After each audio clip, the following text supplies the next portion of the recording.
प्रिय भाई बहनों, आज की रोटी के हर सदस्य व्यक्तियों के लिए यीशु ख्रिस्तांची मधुर नावाची सप्रेम नमस्कार। आज की दिनांक 13 मे 2026 बुधवार। यहूदाचा सिंग पहा, यहूदाच्या वंशातील सिंग दाविदाचा मूल, त्याने विजय मिळवला आहे। तो पुस्तक उघडण्यास आणि त्यांची 7 सिक्के सोडविण्यास समर्थ आहे। प्रकटीकरण 5 अध्याय 5 वचन।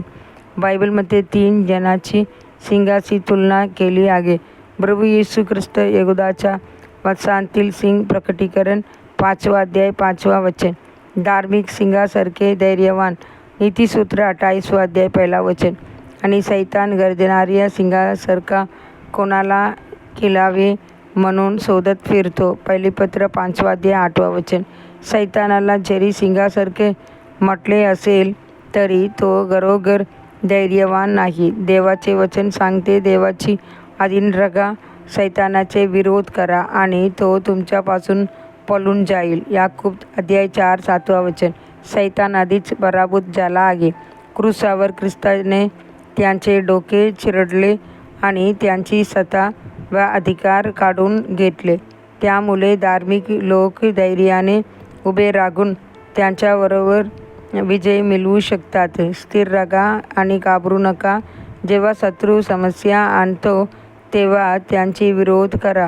जेव्हा लढाया वाढतात आणि विरोध तीव्र होतो तेव्हा धैर्य गमावू नका। संकटाचे दिवशी तू खचला तर तुझी शक्ती कमी आहे। नीतिसूत्र 24 अध्याय 10 वचन।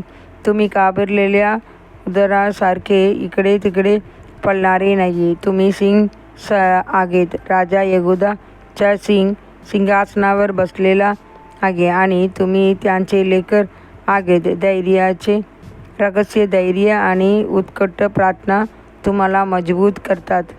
सर्वात मोठ्या रोगापैकी एक म्हणजे भीती। लोक भीतीने भरलेले नकारात्मक शब्द बोलतात, विशेषतः आजाराच्या वेळी। ते म्हणतात, या आजारातून 100त एकच वाचतो, अनेक लाख या आजारामुळे मरण पावले, असे शब्द माणसाला गमगवत करतात।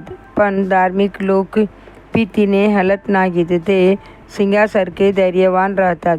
लोकांनी पेत्र आणि योहन्ना यांचे धैर्य पाहिले तेव्हा ते आश्चर्यचकित झाले आणि त्याने एक गोष्ट कळली, ते येशू बरोबर होते। प्रसिद्धाची कृत्ये अध्याय 4 13 वचन। आज त्यांची रहस्य होता, सिंगाबरोबर राहिल्यावर त्यांचे पिल्लूही धैर्यवान होते।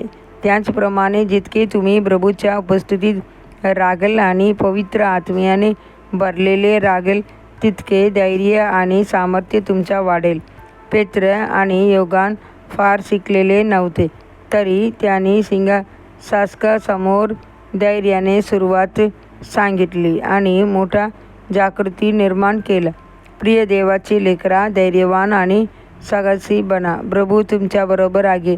अधिक चिंतनासाठी वचन। त्या दिवशी मी हाक मारली, त्या दिवशी तू मला उत्तर दिलेस आणि माझ्या आत्म्यात सामर्थ्य देऊन मला धैर्यवान केलेस। स्तोत्र 138 अध्याय 3 वचन।